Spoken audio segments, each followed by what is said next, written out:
Today is Friday, July 23rd, 2021. Coming up on Roland Martin Unfiltered, COVID infections continue to surge and more variant cases are being seen. We'll talk with the infectious disease specialist, Dr. Tyson Bell, with regards to the most up-to-date information. Also, the CDC moratorium on evictions will end in 8 days. Advocates are calling for an extension. The funeral of Haiti President Jovenel Moise was interrupted by gunshots. We'll have that video for you. Plus, family and advocates for the victims of sexual predator Ed Buck are expecting a verdict in that trial very soon. The new prosecutor is in charge of the case against Atlanta police officer Garrett Rolfe, charged with killing Rayshard Brooks. And in Iowa, the announcer who went on a racist rant has been fired from the racetrack and expected to get a standing ovation at another. In our Education Matters segment, we'll talk about funding for charter schools. Is it in danger of being cut on the federal level? It's time to bring the also, I got one more thing on Education Matters. Deion Sanders shows you what happens when you have vision for an HBCU athletic program. I got that for you as well. It's time to bring the funk of Roland Martin Unfiltered. Let's go. He's on it. Whatever it is, he's got the scoop, the fact, the find. And when it breaks, he's right on time and it's rolling. Best believe he's knowing. Putting it down from sports to news to politics. With entertainment just for kicks, he's rolling. It's on go, roll, y'all. It's Roland Martin, Rolling with Roland now. He's funky, he's fresh, he's real, the best, you know he's Roland Martin now.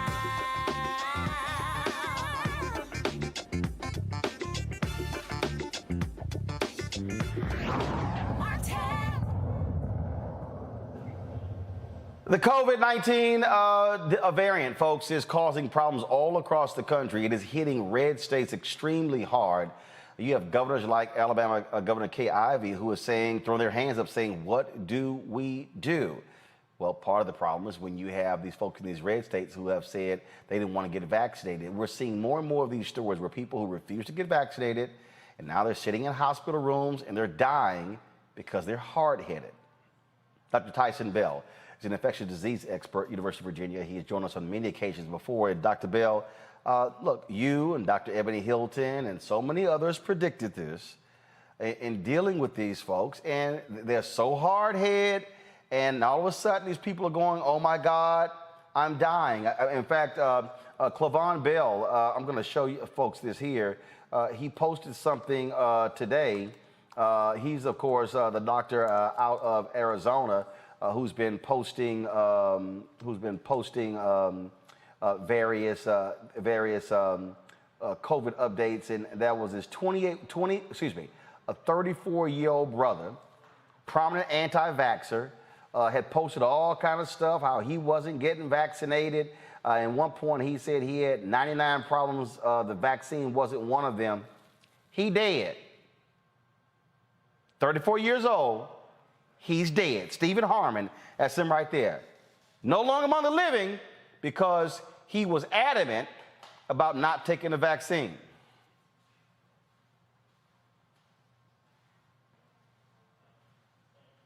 I think Doc's on mute.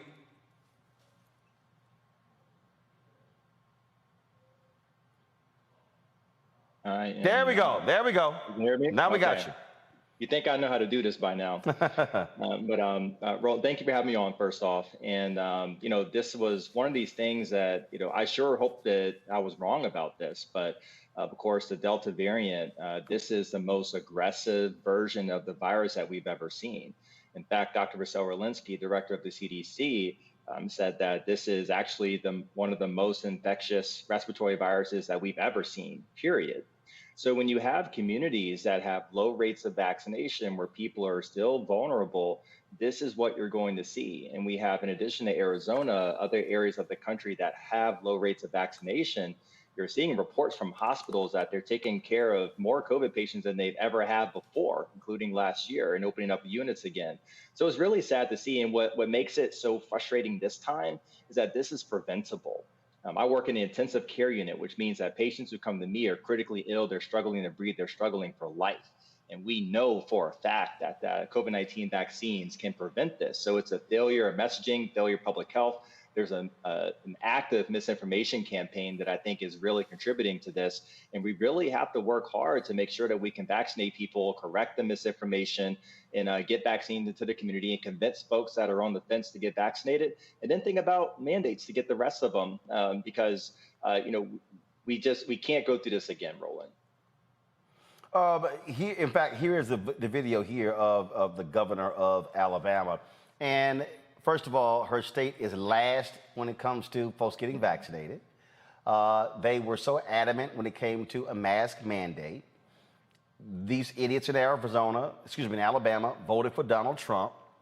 They followed his stupidity, his refusal to put a mask on. He himself got COVID. Now we know, based upon a couple of books that have come out, Donald Trump was close to dying as a result. And if it wasn't for them throwing everything, using every life-saving measure, he would be dead due to COVID. And here is Kay Ivey saying enough is enough. Let's be crystal clear about this issue. And media, I want you to start reporting the facts. The new cases in COVID are because of unvaccinated folks.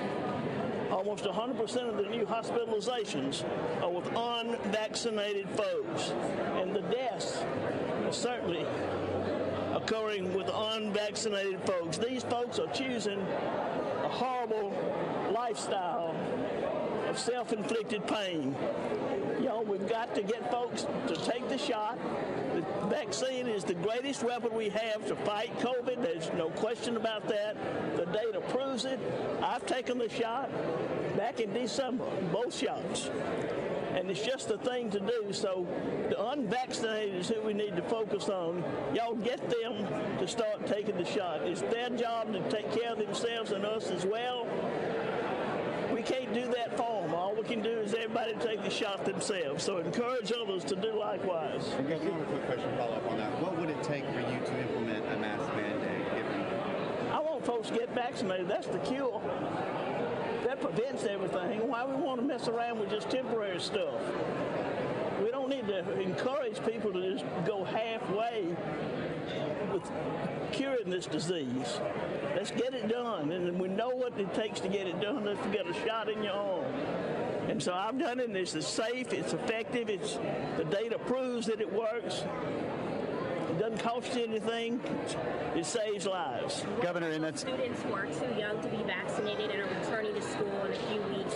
Are you recommending for them to wear masks in class? That's left up to every school in the district to make that decision. All right, we've got time for one final question. Governor, you talk about the vaccine saving lives, but Alabama still is last in the country when it comes to vaccination rates. Besides, this emotional plea you just gave us, what is it going to take to get people to get shots in arms? I don't know. You tell me. Folks supposed to have common sense. But it's time to start blaming the unvaccinated folks, not the regular folks. It's the unvaccinated folks that are letting us down. Well, Tyson, if she had talked that tough a year ago and that frank a year ago, probably Alabama wouldn't be in the position. That was exactly my thought. I really would have appreciated hearing some of this a year ago and early in the vaccine rollout campaign. So I was with her up until the point where she talked about what to do about it right now, because vaccines are effective. They are very effective at preventing severe COVID-19, but you cannot vaccinate yourself out of a surge. That's because the vaccines work very well, but they train your immune system to work. And that takes up to 4 weeks for the Johnson & Johnson, and it can take even longer for the mRNA vaccines. So you are not going to shut down a surge in your state with vaccinations alone. Eventually it'll work, but people will die. So what you have to do are public health mitigation measures. These are mask mandates at the minimum.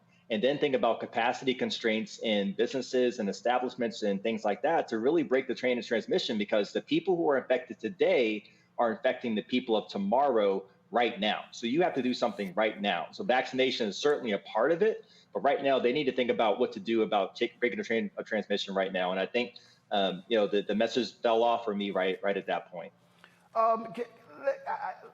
We got to deal also with these people who are just saying all kind of silly stuff. Homegirl of mine out of Atlanta, Shanae Hall, she posted the interview that I did with Dr. Ebony Hilton, and we talked about the Tuskegee experiment.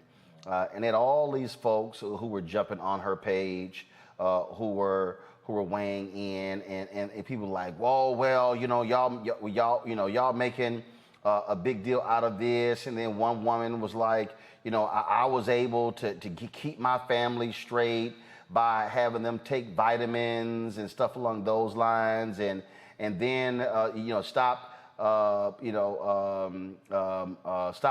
trying to force this down our throat and all sort of things along those lines.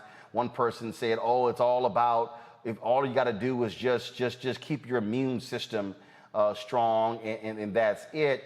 And then one person was even suggesting that when it came to the vaccine, well, forget a vaccine, we need a cure. And I'm going, there are no cures to viruses. I mean, so just speak to that, the skepticism and the stuff that people throw out here when it comes to dealing with these issues. It's a very important issue because we want to make sure that people are getting accurate and up-to-date information. And just to be clear, vitamins are good. I take vitamins. I think diet and exercise are good. I try to do those when I can. But when it comes to a global pandemic that has killed over 4 million people worldwide, that did not exist until the end of 2019, it's a whole other game. And we have to think about what are the ways that we can prevent this. And luckily, we do have vaccines right now that are very safe and very effective. And for people that were skeptical about the trials, we saw the trial data was fantastic. For those who want to wait even longer, we've had the rollout going now for several months, and we've seen the effect of vaccination. So the amount of people that are going to the hospital who have been fully vaccinated, very low, about 3% of hospitalizations. The people who are dying from COVID-19 who are fully vaccinated, 0.5% of deaths from COVID-19. So you can see the power of what vaccination can do.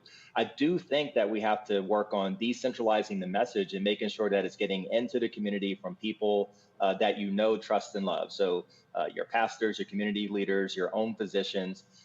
There's a poll I saw that suggested that a large percent of people who are unvaccinated have not actually had a conversation with their physician about it.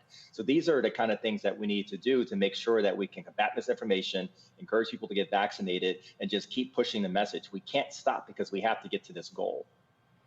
And I just, again, I look at, and then some of these people are going, well, one person posted, well, 99% of the people who've gotten COVID, they've survived. So you just want to ignore the 600,000 plus deaths. Okay. 4 million across the globe, 600,000 here. Those are certainly undercounts. We can focus on that small percentage, but when we're talking about a large segment of the population being infected, that small percentage of deaths is going to translate to a lot of people who died needlessly. And I want to emphasize the point. These are unnecessary at this point. We can prevent this. We were in a different situation last year and we were talking about mitigation measures, hoping for a vaccine. The vaccine is here. We need to get it in the arms. We need to make sure that people are protected, and we need to make sure that our children are protected. Remember, children below the age of 12, I've got two myself, they have no protection right now against an adult who might be in close contact with them, who's unvaccinated, who may not believe in public health mitigation measures. There is no protection for them right now. So we need to make sure we're doing everything that we can to combat this misinformation. And whenever these numbers are put out, we just need to come hard and correct with facts and just reemphasize how significant this pandemic has been, the toll it's taken on our community, and the fact that vaccination is the only way out of this. Also, just because you might know somebody who got COVID and they're good today, don't mean every person that's had COVID is just perfectly fine. No, there are people who are still having debilitating problems who've had COVID. My attorney had to stop working on my stuff 3 months ago because she said because literally she almost died from a misdiagnosis when it came to COVID as well. And so I just wish these people would stop saying, well, I know a couple of people who had it, they good, so it's okay. I'm not going to sit here and get vaccinated because if I get it, I'll be fine too. Roland, I just had a patient recently who recovered from COVID-19, had severe disease in the ICU, and recovered, but had a tube down his neck, was on a dialysis machine, and lived his life several months coming back to the hospital for other reasons and other complications. And he decided that this life is not worth living and went to hospice care. So we have to emphasize that it's not just death in those who live versus those who die. Living with COVID is still a burden for a lot of people. A survey found that over 50% of young adults who get infected with COVID at 6 months still have persistent symptoms. So think about the people who are not able to work, not able to care for themselves, not able to go back to their home, not able to take care of their families. This is the true burden. In addition to the deaths that we've had, this is no joke. It's frustrating, this time around because we have the way to get out of this, and it feels like we're failing on the public health messaging, and it's not acceptable. And I'm glad that people like Governor Hutcherson and some of the other Republicans are now talking about the benefits of vaccination. I wish it would have happened earlier, but this is on them. They need to get out there and get this done.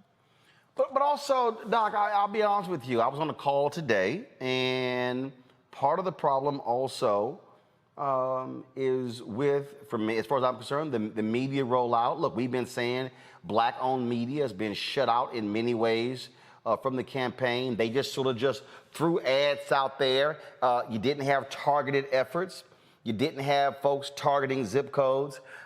We participated in a couple of several proposals where we pitched to Texas and Maryland, for example, for us to be able to come in, do live broadcasts in communities, talking about the vaccine, interviewing experts there, being able to say, hey, here we've got, these folks, we've got 500 shots available, 750 available, 1,000 available. Meet us here to do this here. Proposals got ignored.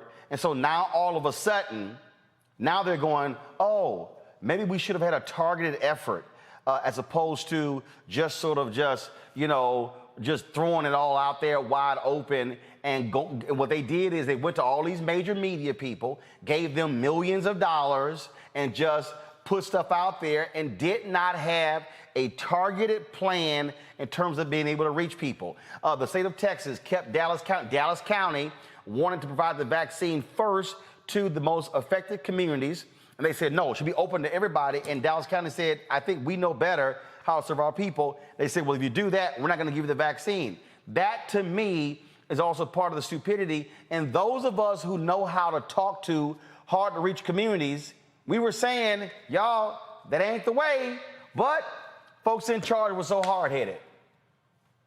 I think there was a very big missed opportunity when it came to talking about the vaccines in advance of that rollout. There were several months where stage 1 and phase 2 trials were coming out, and people like myself and in the medical community were keeping track of this, but we weren't messaging the community at that point. And so when the vaccines actually rolled out at the end of 2020, it's like they're on the market, they're available. What are you going to do about it? And we just kind of had to catch up with the public health messaging. And as you know, there can be a lot of skepticism in communities of color, which have borne the brunt of medical racism for generations now.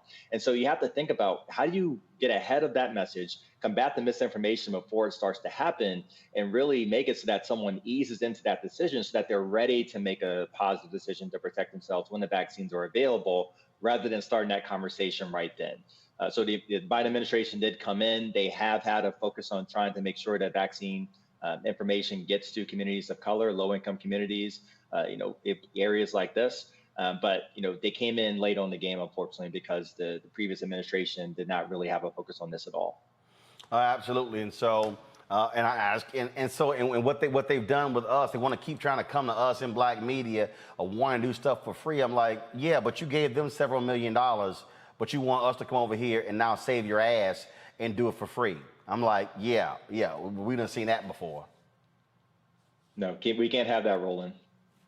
Well, we've been sounding the alarm, and we made it clear to the White House as well, and we told them, I know for a fact, I told the Black Caucus before the election this was going to happen. I told the Biden White House when they got elected, yo, don't sit here and play black-owned media small. You're going to have to need to reach hard communities. They said, you better sit here and work with trusted voices. Stuff didn't happen, and now they're scrambling. And so we'll see what happens next. Dr. Tyson Bell, we appreciate it. Thanks a lot. Thanks for having me.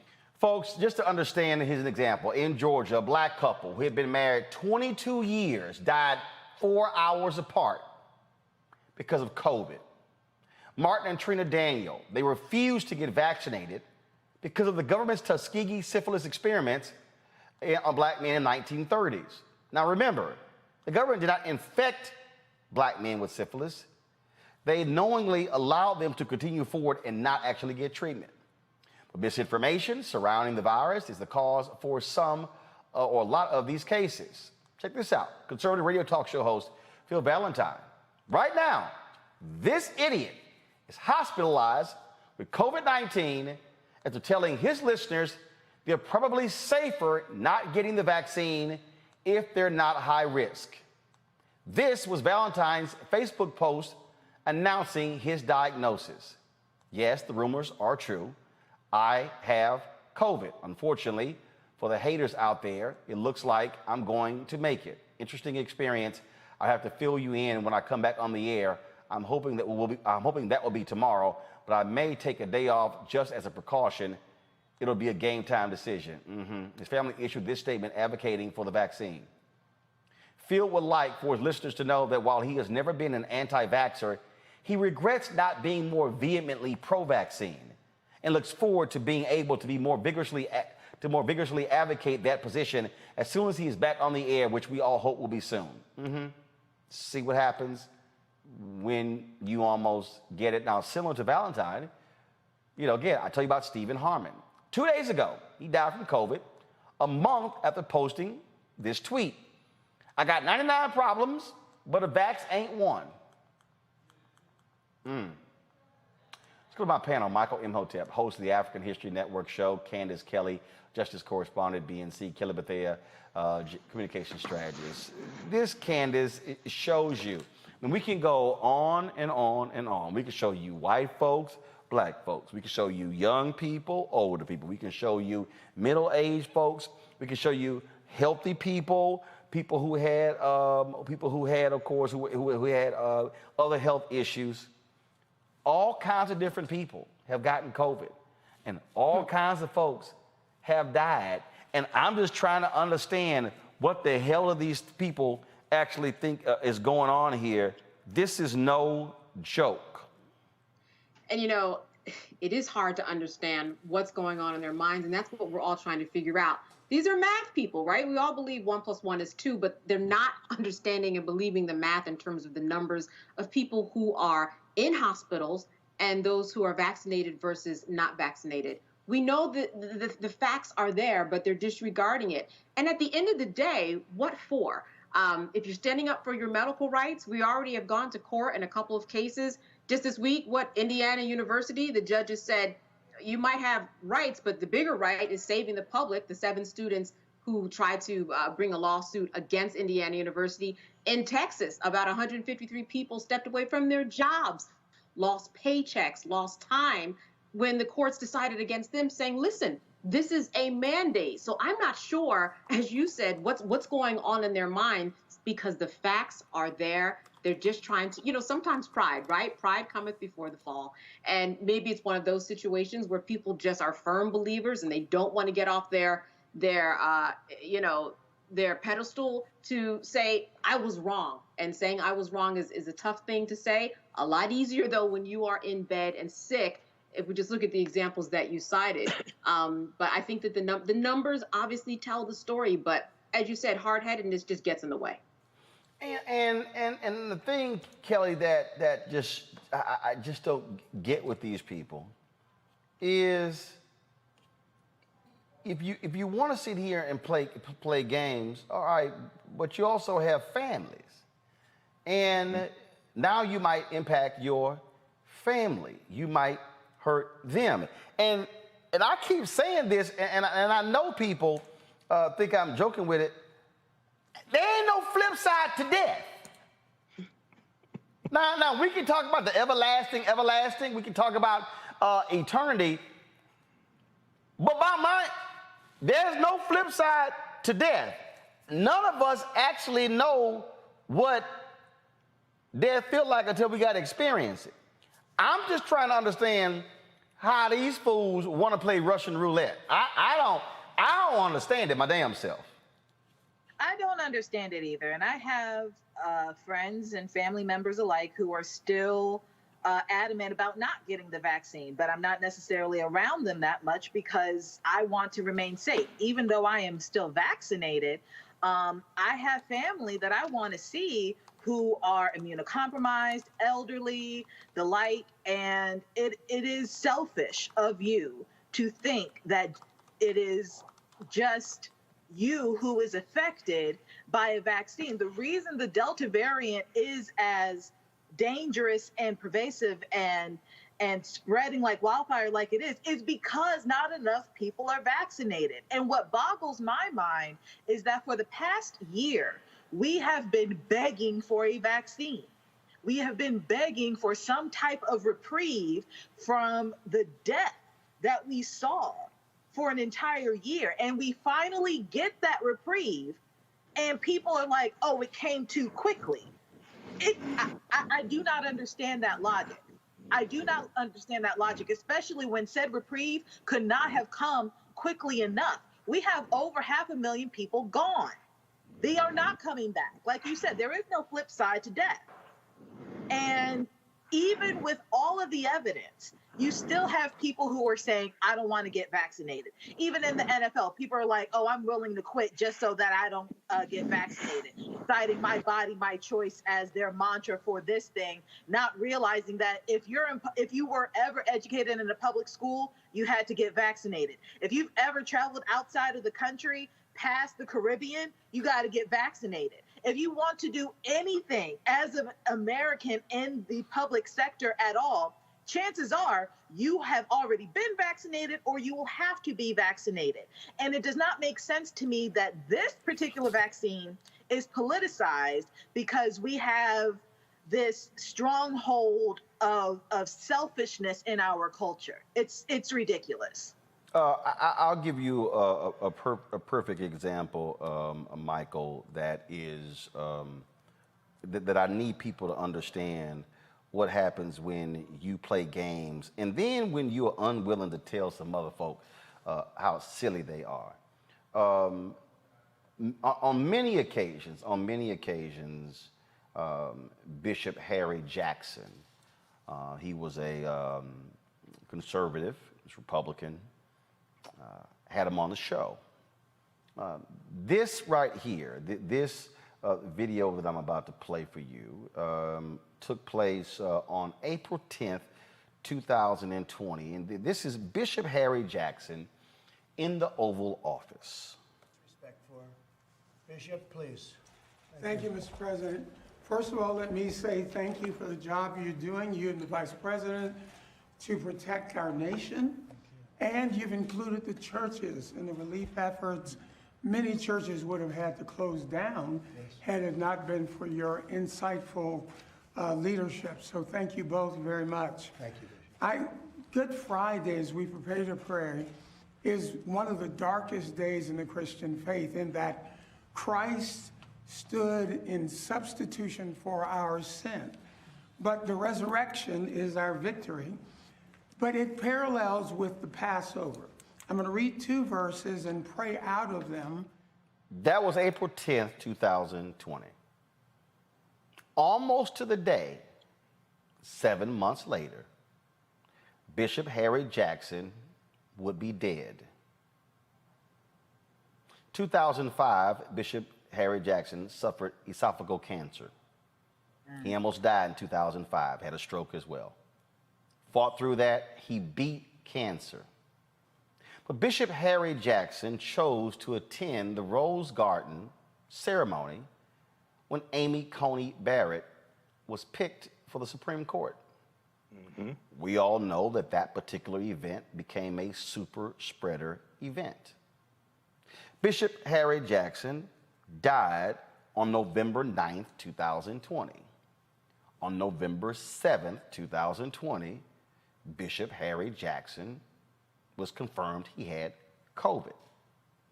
There was a white pastor, an elderly white pastor, who had visited Bishop Harry Jackson's church, I think it was here in Maryland or Virginia. And he actually announced that he had COVID as well. Now, here's Bishop Jackson running behind Trump, going to the White House.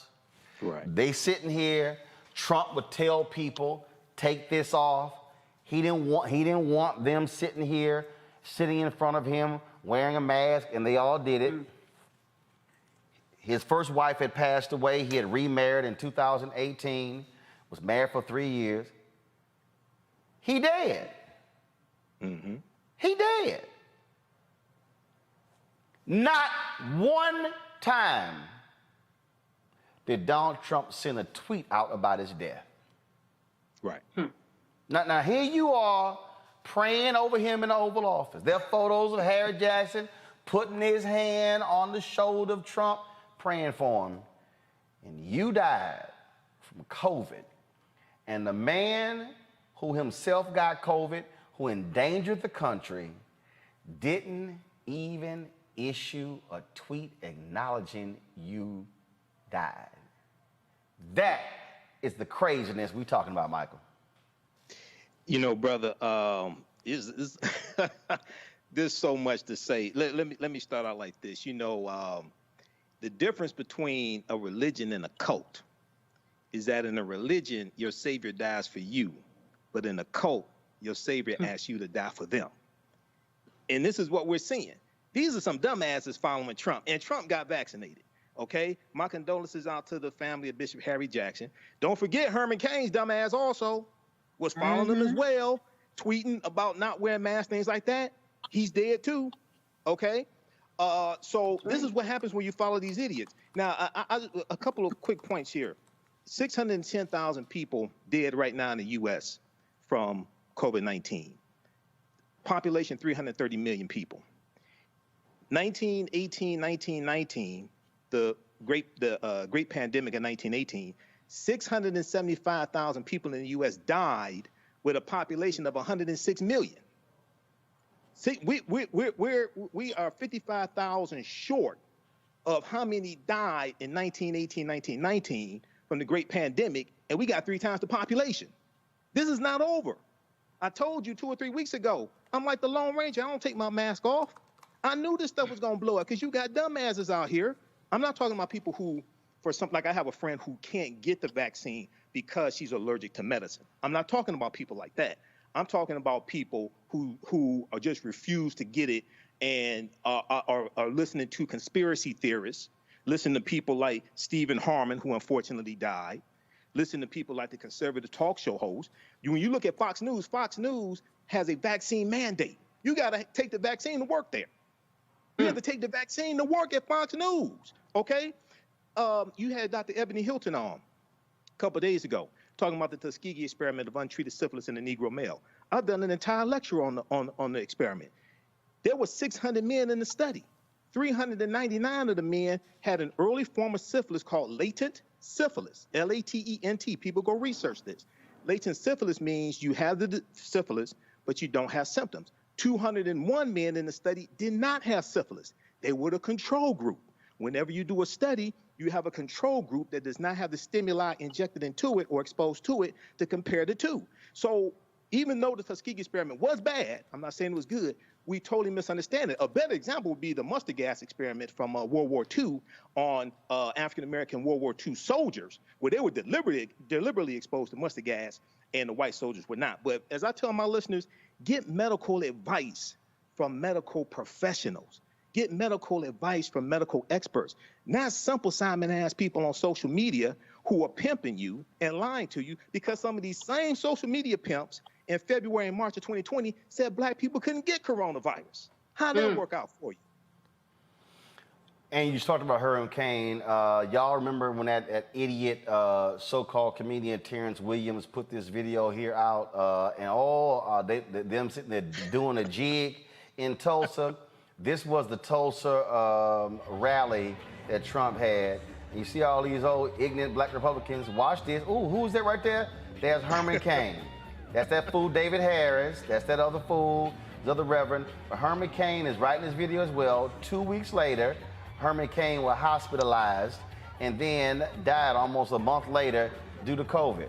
Y'all, what we're trying to say here is this here.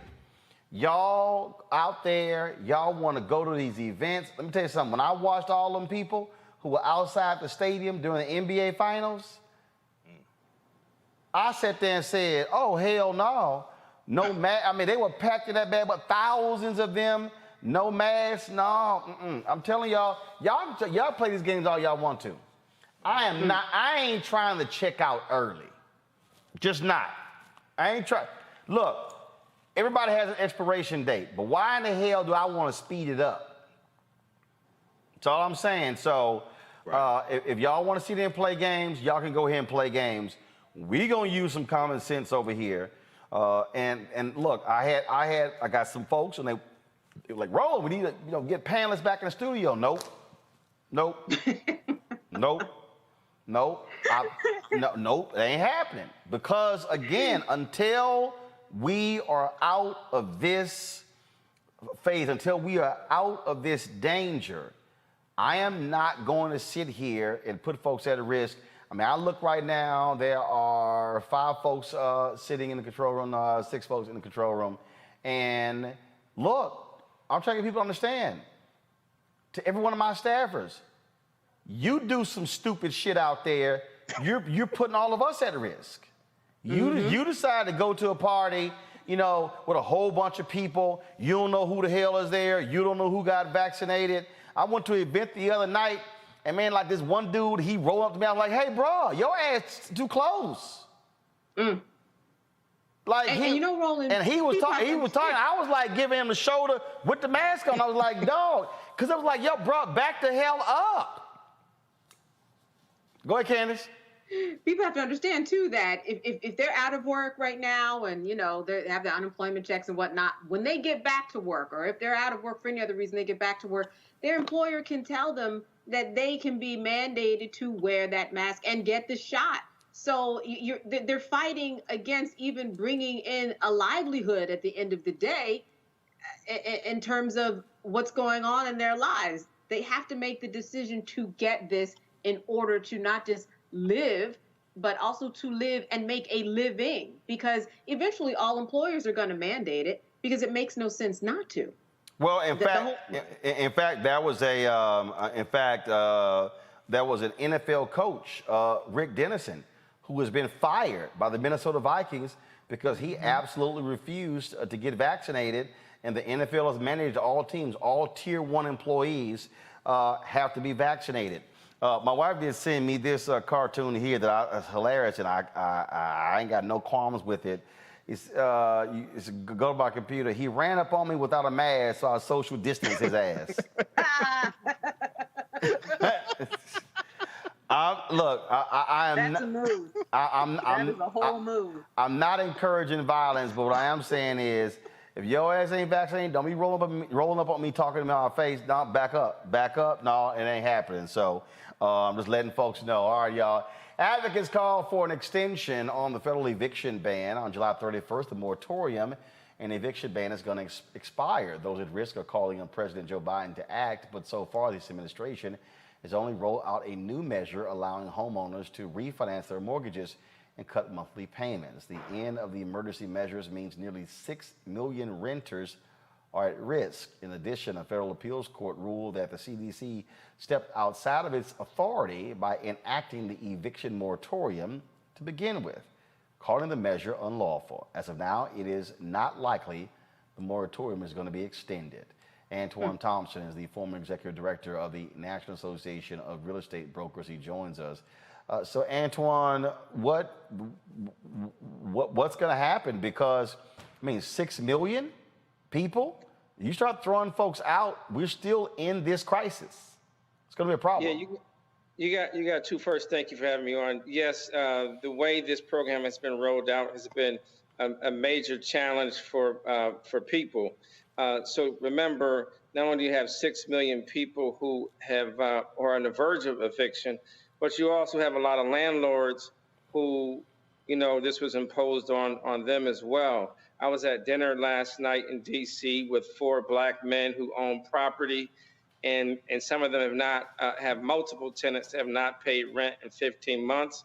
The rollout of this aid to states has been horrible. And so you have tenants that don't know what they're going to do, and then you have these states that have only rolled out about $3 billion of the $46 billion. So we've got to have more outreach to tenants. We've got to have more outreach to small mom and pop landlords, because what's going to happen is you're going to have tenants on the street, and you're going to have massive foreclosures by Black property owners in our community. So what you're saying is we're going to be in total disarray because there's no consistency when it comes to policy. There's no consistency at the state level. The outreach has been horrible.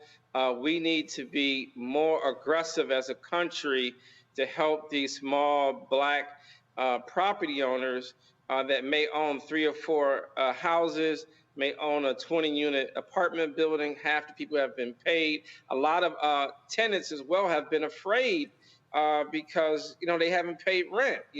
Some people may have had the money. Some people may not have had the money. So they're afraid to talk to the landlord. And so it is going to be a disaster between people not paying the rent, between the property owners who now have to try to figure out, as one landlord told me last night, the mortgage still's got to get paid. The property tax still got to get paid. If they have a part-time person, doing the painting and landscaping for them, that person still has to get paid. So we're going to have a dual effect for Black America, because most of our folks that own property don't have a lot of money. We have a lot of first-generation property owners, and so the court, I think they went a little too far with this. Yes, people did need relief. I know I was one of the ones trying to get people relief, but we also said that the feds, in terms of marketing and outreach for rental relief and for mortgage relief, it has been atrocious and it's unacceptable. And Black people are going to suffer the most on the rental side and also on the ownership side. You're going to see a lot of craziness going unless something is done pretty quickly. So what should be done? What can people do to prepare so for they this? need to, great question. Number one, they need to be firing up their state legislators, because the feds did their job of allocating $46 billion. Only $3 billion has hit the street. You need to call your state senator, your state assembly member or state representative, and you need to call your governor's office and say, get that doggone money on the street. And then they also need to reach out to their members of Congress to put more pressure on their state legislators to get this money out there. It's unacceptable that you have over $40 billion that's just sitting in the Treasury and it's not on the streets helping people who desperately need it. Because just extending it and not getting people the money is unacceptable. Absolutely. All right. Well, we certainly will see what happens next with this. It is not a good thing for those who are going to be adversely impacted. We appreciate it, Antoine. Thanks a lot. Thank you. Folks, today in Haiti, shots rang out, roads were blocked, and barricades set on fire as the body of the slain Haitian president, Jovenel Moïse, was returned to his hometown today for his funeral. Supporters of Moïse demanded justice by disrupting the ceremony as protests in the Caribbean nation continue weeks after his assassination. U.S. and United Nations delegations left about 15 minutes after arriving as the hostility increased.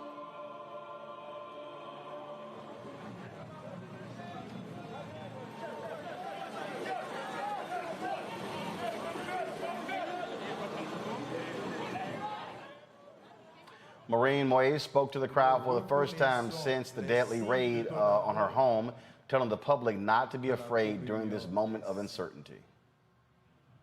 Dieu de tendresse, accueille notre prière pour Jovenel.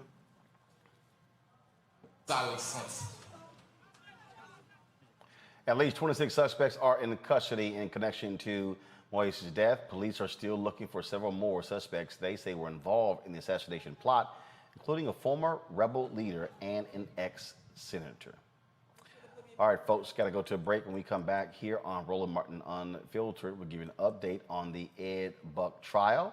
Of course, the white Democratic donor who is on trial for killing, causing the death of 2 black men. Also, we'll give you an update on the Rayshard Brooks story. Plus, Deion Sanders makes it clear he is not playing when it comes to elevating the Jackson State University football team. All that's next, right here on Roland Martin Unfiltered.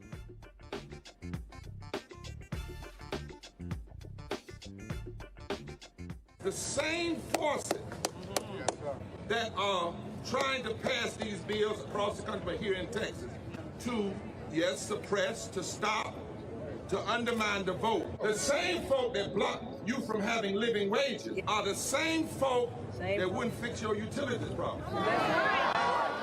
In this time, when our voting rights are under attack and economic justice is being denied, we're launching a season of nonviolent moral direct action to demand 4 things by August the 6th, the 56th anniversary of the signing of the Voting Rights Act. Number 1. end the filibuster. Number 2. Pass all provisions of the For the People Act. Fully restore the 1965 Voting Rights Act. And number 4, raise the federal minimum wage to $15. Pass the For the People Act. That is the last best hope for voting rights, not just in Texas, but Georgia and Florida and about a dozen other states. Pass the John Lewis Voting Rights Bill and the For the People Act. Let our people vote. The Latinx community is the rising electorate in Texas, and our representatives are threatened by these shifting demographics. Our pathway to citizenship, to a living wage, depend on our access to the ballot. This is not just a black issue.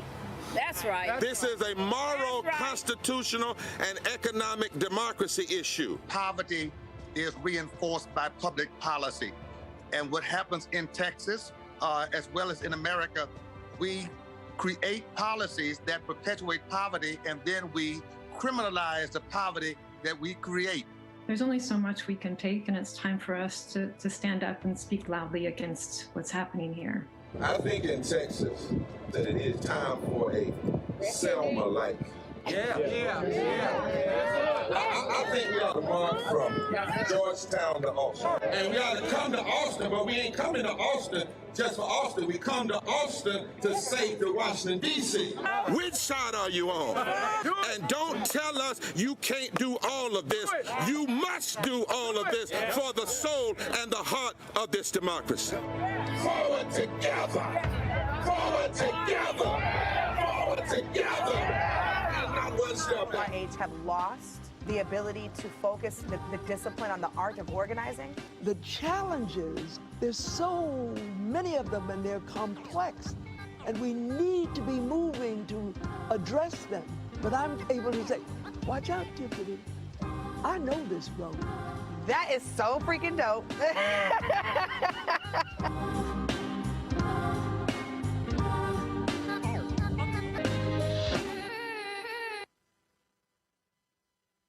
Hello, I'm Nina Turner. My grandmother used to say, all you need in life are 3 bones. The wishbone to keep you dreaming, the jawbone to help you speak truth to power, and the backbone to keep you standing through it all. I'm running for Congress because you deserve a leader who will stand up fearlessly on your behalf. Together, we will deliver Medicare for all, good jobs that pay a living wage, and bold justice reform. I'm Nina Turner, and I approve this message.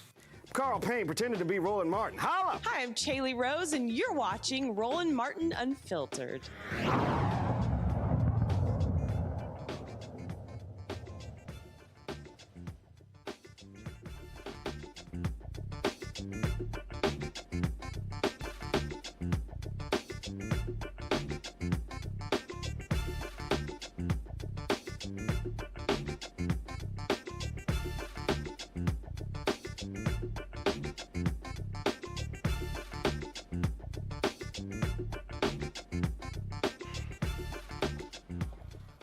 All right, today in the trial of serial predator Ed Buck, the prosecution and defense delivered their closing arguments. Prosecutors called 8 victims to the stand throughout the trial.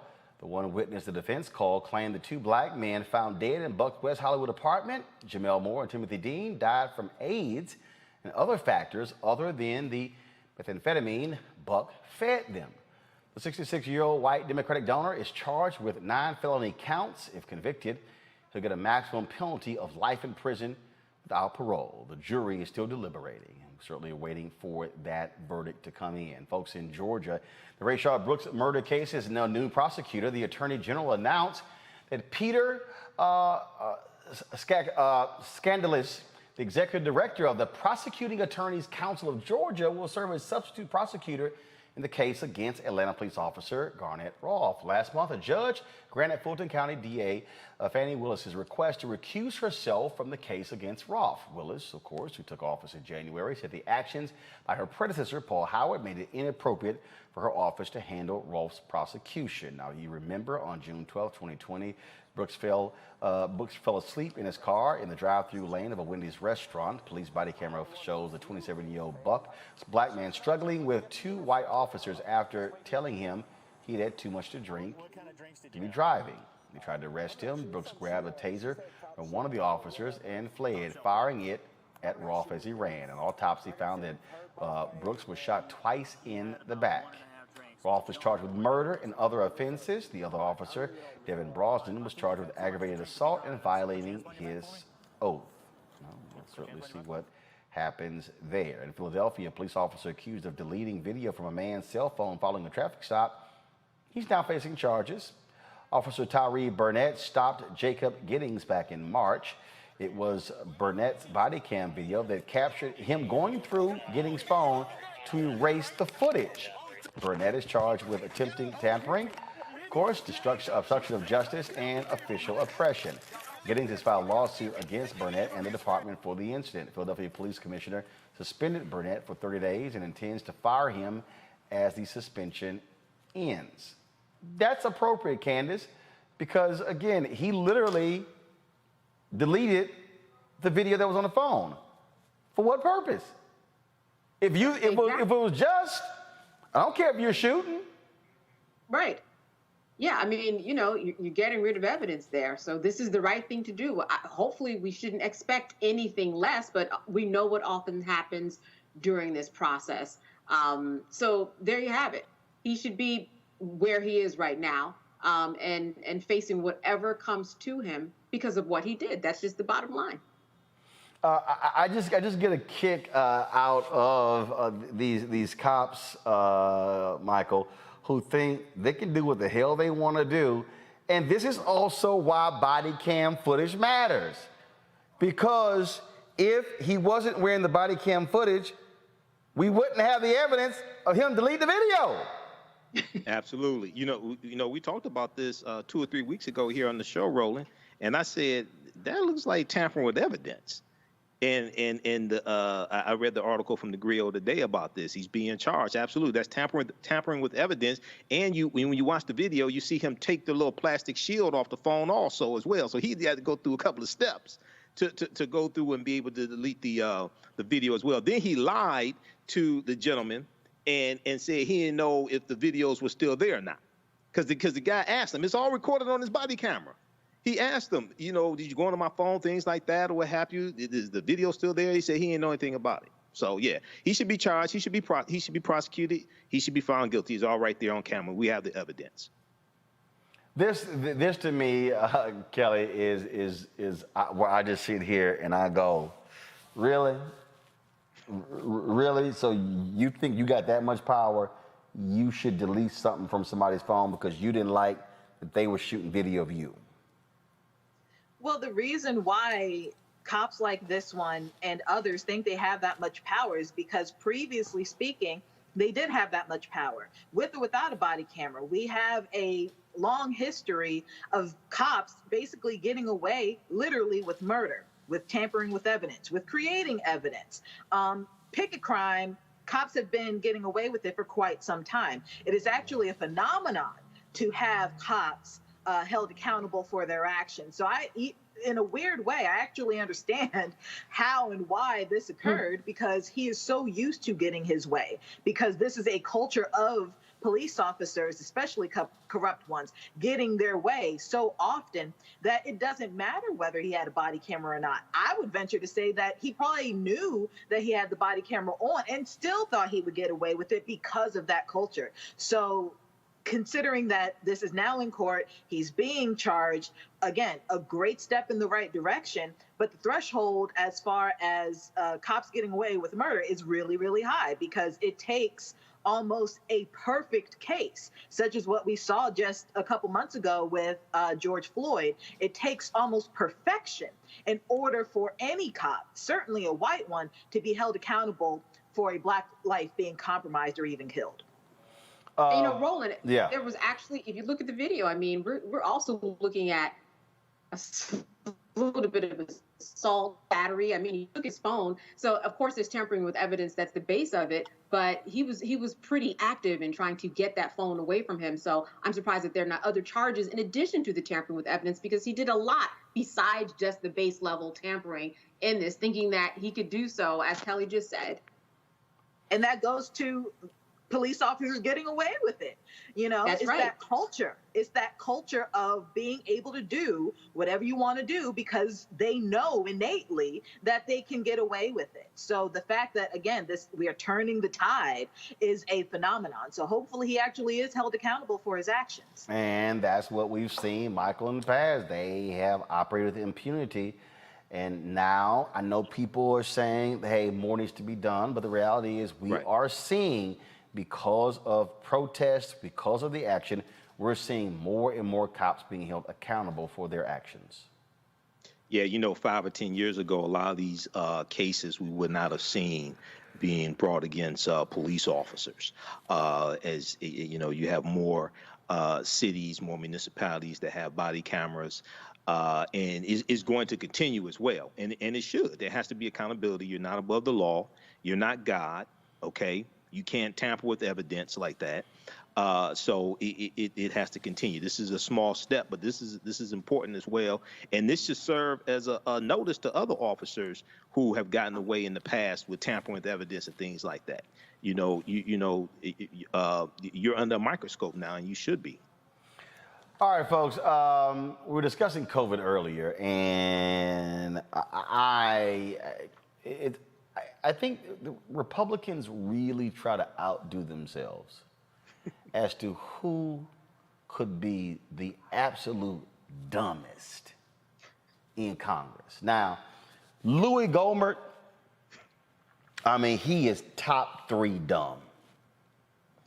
Tommy Tuberville is right on his heels as the second dumbest member of Congress.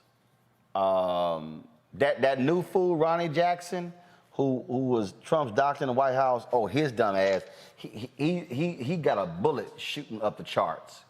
But I really believe on the Senate side, next to dumbass Tommy Tuberville, has got to be Tom Cotton.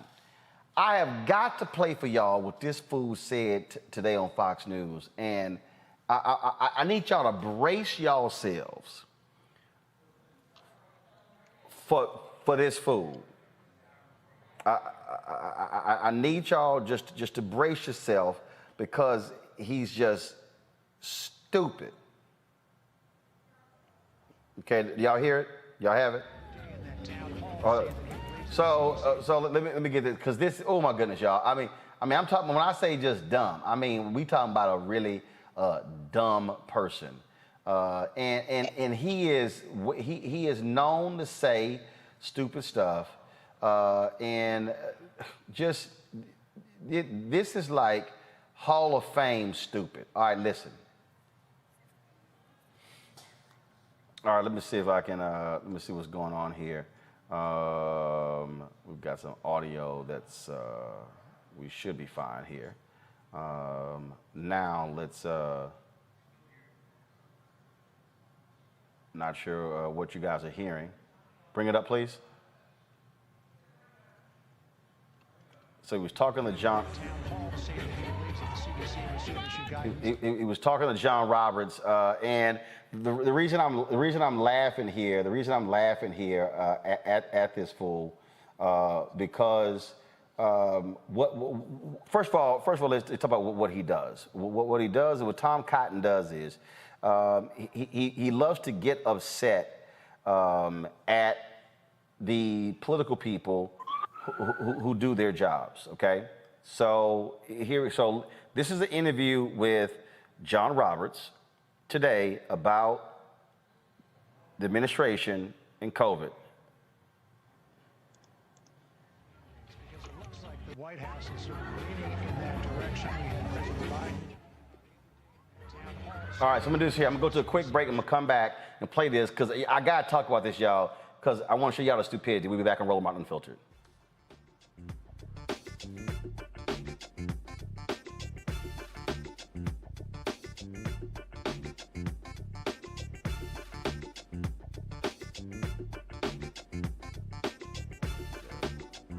Hopefully put another nail in the coffin of racism. You talk about awakening America. It led to a historic summer of protest.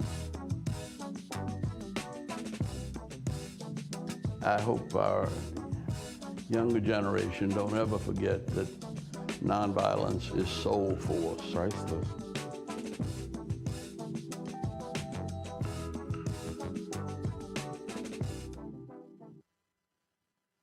Racial injustice is a scourge on this nation, and the Black community has felt it for generations. We have an obligation to do something about it. Whether it's canceling student debt, increasing the minimum wage, or investing in Black-owned businesses, the Black community deserves so much better. I'm Nina Turner, and I'm running for Congress to do something about it.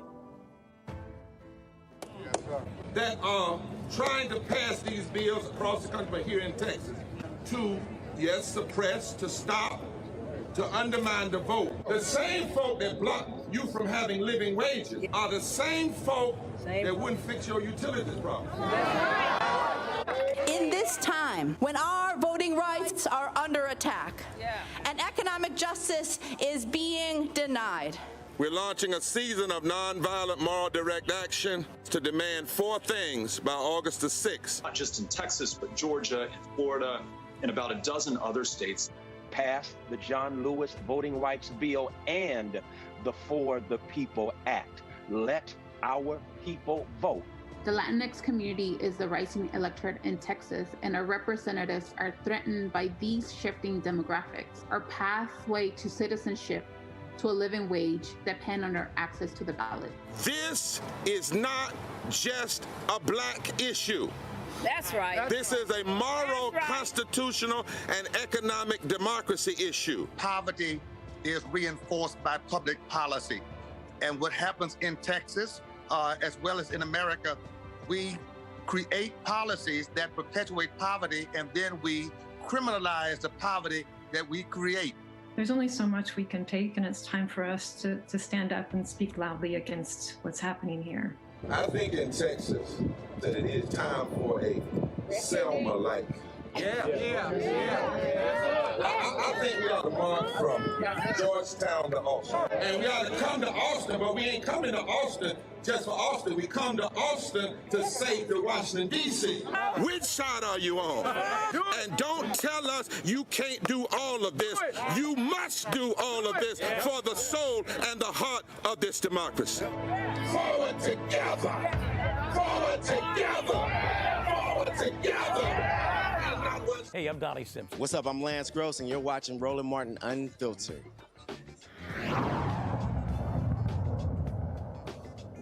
All right, folks, this was the conversation with Senator Tom Cotton of Arkansas, one of the top white supremacists in the United States Senate. Listen to this. I want to ask you about mask mandates, because it looks like the White House is sort of leaning in that direction. We had President Biden the other day in that town hall say that he believes that the CDC will soon issue guidance calling on all students under the age of 12 to wear masks in school. Some people looked at that and said, wait a second, he's putting his thumb on the scale here, sort of telling the CDC what to do.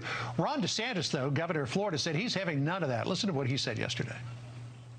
There's been talk about potentially people advocating at the federal level imposing compulsory masks on kids. We're not doing that in Florida, okay? We need our kids to breathe. So after that, the White House came out and criticized DeSantis. Listen to what Jen Psaki said. That puts kids at risk. It's not aligned with public health guidelines. We know masks are not the most comfortable thing. I will say my kids are quite adjusted to them. So the federal government can issue guidance. It cannot issue mandates to anything other than federal employees or people who work at the national parks. So you've got the governor of Florida saying, I don't think this is the right thing to do, and the White House coming down on them for it, or coming down on him for that. Is that the White House's role? No, John. Well, but first off, let me say, nobody elected the CDC. No one elected Tony Fauci to make these decisions. Advisors advise, elected officials decide, and the American people elected Joe Biden and the members of Congress and our governors and our state legislatures to make these decisions for us. If you just turn these decisions over to a bunch of public health bureaucrats, of course, the only thing they're going to consider is what they think is in the best interest of public health. They're not going to balance off interests like. First of all, kill the music. I'm sorry. Did I just actually hear, Candace, him say that public health experts are going to do what's in the best interest of public health? Okay, let me run that one back. Pull it up, guys. Audio. Advisors advise, elected officials decide, and the American people elected Joe Biden and the members of Congress and our governors and our state legislatures to make these decisions for us. If you just turn these decisions over to a bunch of public health bureaucrats, of course, the only thing they're going to consider is what they think is in the best interest of public health. They're not going to balance off interests like whether people can make a living to put food on the table or whether kids can learn at school, an integral part of which would be able to see each other's faces. I'm sorry. I would hope that public health officials are going to make decisions that's in the best interest of public health. That's kind of in their title, Candace. Yeah, that's kind of the point. I'm surprised that his mic wasn't killed. I mean, the CDC in and of itself is a federal agency that was put together in order to watch out for the health of the public. That's their role. I mean, they both work for the federal government. Why is he attacking someone who he should really be supporting, and it's making sense for everybody? Whether you wear a mask or not, it doesn't matter if you're dead. So he absolutely made no sense. I mean, he was saying that the power should be left to the states, but with the same token, what he said made no sense. The CDC is there to protect the public. They are there to protect the health. That's exactly what. I'm not baffled. He's a dumbass. Just like Senator Ron Johnson is a dumbass. I'm not baffled. They have no policies to help even the people who voted for them. They have no policies. None of the Republicans in the House of Representatives or the U.S. Senate voted for the American Rescue Plan, even though the Grim Reaper, Moscow Mitch McConnell, was in Kentucky. He just admitted the big lie is a lie. That should be part of campaign ads for the midterm elections. Senator Tom Cotton of Arkansas admits the big lie is a lie. He just admitted it on Fox News. The other thing is guidance from the CDC is not a mandate. People know this. People look to the CDC for guidance. They were looking to the CDC for guidance under Trump. Guidance is not a mandate. So they're just trying to fill up airtime between crying about critical race theory and can't tell you what critical race theory is. That's all that is. I cannot stand these fools, Kelly. The party is trash. I mean, trash or not, what actually baffled me more than the fact that he's upset that public health officials actually care about public health, if you really listen to the rest of that statement that you played, he actually pits public health against the economy. He pits public health against children going back to school and other policies and initiatives that are important, but not as important as public health. And that's not saying anything against the economy or any other issue, but you can't spend money if you're dead. You can't go to school if you're dead. You can't raise your children if you're dead. And because they don't have a platform, they don't have policies anymore, but for just don't do what Democrats do. I also, there was some news today out of Cleveland, where the Cleveland Indians baseball team, they have decided that they are going to change their name. They are no longer going to be called the Cleveland Indians. They're going to be called the Cleveland Guardians. This is going to be their new logo. This has been one of the things that has been talked about for quite some time to get these sports teams to stop using American Indians as their mascots. Amen. But you always got.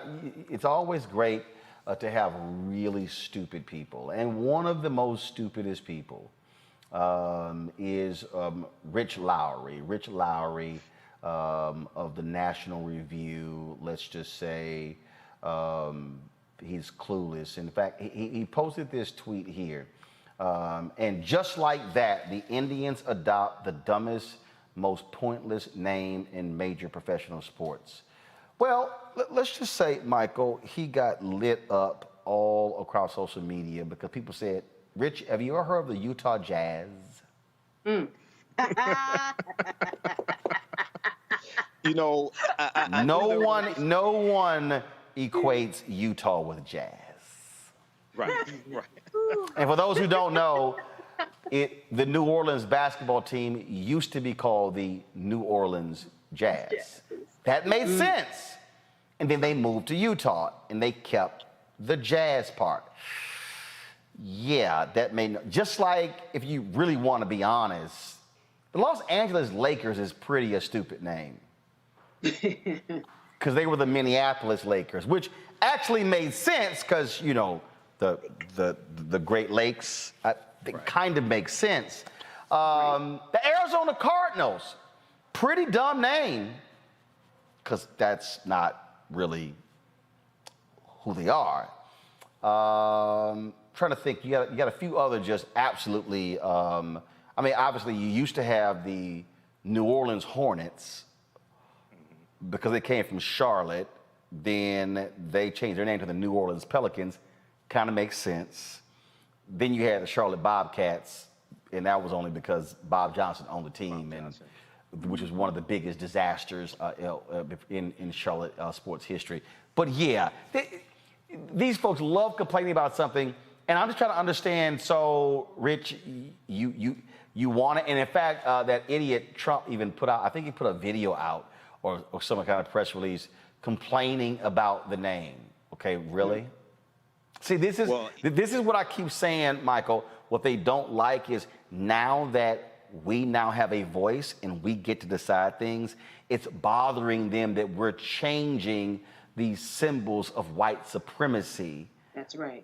That's what's driving them crazy. Well, absolutely. You just had the statues of General Robert E. Lee and Thomas Stonewall Jackson taken down in Charlottesville, Virginia. Speaking of one of those, can y'all please roll the video of the decapitation in Tennessee of Nathan Bedford Forrest as his bust was being rolled out. If y'all had a video, please? Why y'all had a video? I sent it to y'all earlier. What's the whole point of me sending the video? Y'all ain't got it. Michael, go ahead. I'll find the video. Go ahead, Michael. So what you have here, the names should have been changed. Now, from my understanding, Guardians comes from some statues that are there in Cleveland or something like that. So I knew Trump was going to say something because he's an irrelevant person trying to stay relevant. He's been knocked off of social media, rightfully so. Yeah, they should change the name. They should change the name of the Detroit Lions to the Detroit Scaredy Cats or something like that, too, as terrible as they are. But, you know, I ain't watched football since, like, 2016 or something like that, since Colin Kaepernick got put out the league 2016, 2017. I don't even watch the Super Bowl. But you have Confederate monuments being taken down, General Robert E. Lee, Thomas Stonewall Jackson in Charlottesville, Virginia. And when you study General Robert E. Lee, The Atlantic has a really good article called The Myth of the Kindly General Robert E. Lee. General Robert E. Lee was against Confederate monuments, even those dedicated to him. So you had the Unite the Right rally, these 12 white supremacist organizations in August 2017. They are trying to save a statue dedicated to a man who didn't want a statue. And they had the Confederate battle flag in Northern Virginia under General Robert E. Lee's army, which is not even the Confederate flag. Lastly, Charlottesville, Virginia is named after an African woman, Queen Charlotte Sophia, who was the wife of King George III, who was the king that the 13 colonies were revolting against. She was of African Moorish ancestry on her mother's side of the family. So they would probably have a fit if they found out Charlottesville was named after an African woman. But look, first of all, Kelly, you're asking dumb people to read. So that's just not going to happen. I mean, what do you want to say? Because I have yet to meet a smart racist. I mean, that's just how it is. No, I disagree. There are some smart racists. I've met manipulative racists. I've met vindictive racists. I've met racists who have support of other racists and therefore now have power. But as far as an intelligent, smart racist, no, I have not. Unfortunately, I have, and that's why one of the fears of some folks is that you're going to have one of these sane, smart racists who use the same thing that Trump did to get elected to run in order to win the White House. And part of the deal, and it might work because we have people who are unwilling to own up to the sheer stupidity of some of these people. But that's the whole piece. All right, folks, let's go to Iowa, where an announcer who went on a racist rant at a racetrack, well, he ain't got a job. A white announcer, Lon Delk, is caught on camera at the Kossuth County Speedway talking about athletes who kneel during the national anthem, and also the NFL's decision to start playing the Black National Anthem. Do y'all have the video? Let me know if we have the video. The Raceway released the following statement after the incident. They said, quote, Kossuth County Speedway and the Kossuth County Fair Board do not condone the comments made by the field announcer. We do not tolerate discrimination at our racing events and welcome fans of all color, gender, religion, and creed to join our racing family. We also want to clarify these comments were not made by Chad Meyer, the usual track announcer at KCS. We acknowledge that though this is an isolated incident, that does not make it okay. Of course, they said, going forward, we will no longer be employing the individual who made those comments as a field announcer at any of our track events. We will not comment further on this incident because there are no further comments to be made. It was not okay, and it will not be happening again. Kossuth County Speedway looks forward to proving our fans, drivers, and crews that we can and will do better. Delk has been a longtime track announcer at the Fairmont Raceway in Fairmont, Minnesota. A promoter for that racetrack says Delk will keep his job there and will receive a standing ovation before the national anthem later on tonight. You gotta love it, Kelly, when races stay united. I mean, but what else can they do? You know, that's the only reason racism has power. It's power in numbers. It's power in a school of thought. Once you dismantle that power by way of really changing minds of racists, or just frankly just waiting for them to die out, things change. But nothing really surprises me when it comes to racism, when it comes to these people who really are on their last leg when it comes to racism having a modicum of power, a modicum of respect. I'm frankly just waiting for it to die out, for them to die out. I don't think they're going to be, look, here's the deal. We can wait for them to die out, Candace, but they have children. That's right. Right at the dinner table tonight, they are teaching their racist ways. But when we look at all of these stories, whether it's a derogatory trademark for a team or whether it's somebody who goes on a racist rant, being a sports announcer for a team, it's all got the same thread. These people are comfortable in their zone. And I don't know, do they read the headlines? Do they not understand that if they say something racist today, in July of 2021, they're not going to get away with it the way that they did 5 years ago? So, shame on them for not even understanding that what they're going to do, what they're doing is going to have consequences. It seems like they're reading everything else about being, part of the Trump cult, but not seeing in the headlines that the power that they have is diminishing people are not only calling them out, but people are doing things about it in terms of making them lose their jobs, making them lose their livelihoods. Be called out on a video at the Short Hills Mall, right, in New Jersey, like we saw that woman. Be called a Karen in any way. You are going to lose your job. And that's what we are seeing is happening right now. So the power is coming, but you are right. The messages are being spread from one generation to the next. Even if they're not talking, they're looking at their ways. They're looking at them go to the Capitol riots. They're looking at them, look at certain TV shows and not like them, looking at certain books and ways that we teach our students in school in critical race theory. These ideas are being shared. It's going to be a long time coming, not in my lifetime, in terms of when we see where most races disappear. Well, and that's why we just going to keep sitting there and giving them hell, Michael, and just going to keep exposing them and putting them out there. And any of those fools want to give them a standing ovation, we'll make sure we don't come to your raceway, don't support your businesses or your products. Absolutely, and put them on blast. And when you look at the story here from thehill.com, the announcer said, I got 4 words for you. Find a different country if you want to do it. If you want, this is a silent protest. They took a knee, a silent protest, find a different country. America was born out of protest. I guess he never heard about the American Revolution. That was a violent protest. That's how America was born.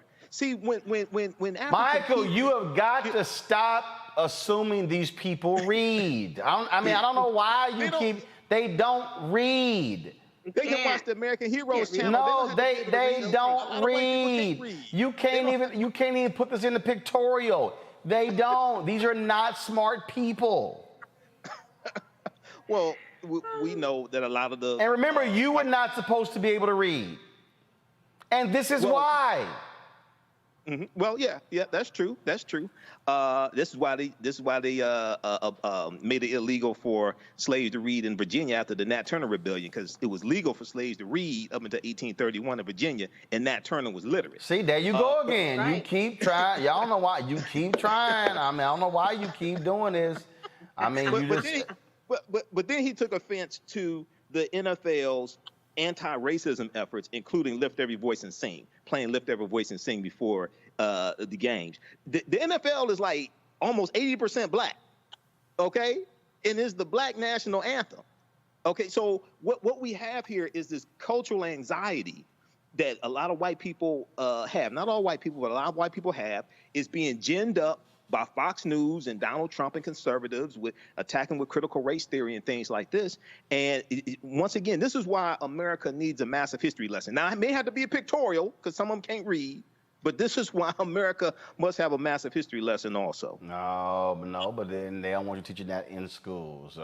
Do y'all remember that crazy-ass white Florida woman who made headlines for tossing both a Whopper and a racial slurs at a Burger King worker back in May? Well, she's been sentenced to probation.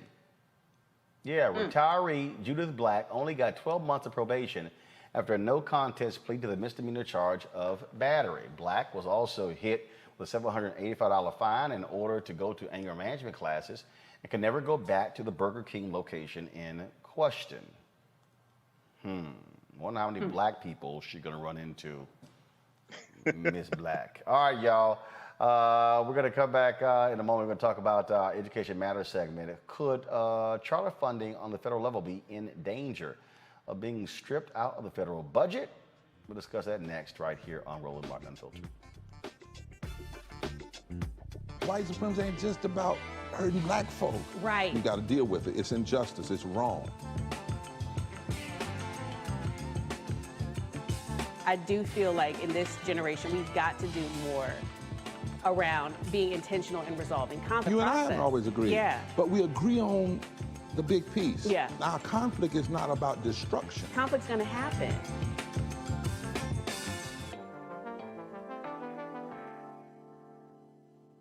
I'm Bill Duke. This is Diala Riddle, and you're watching Roland Martin Unfiltered. Stay woke.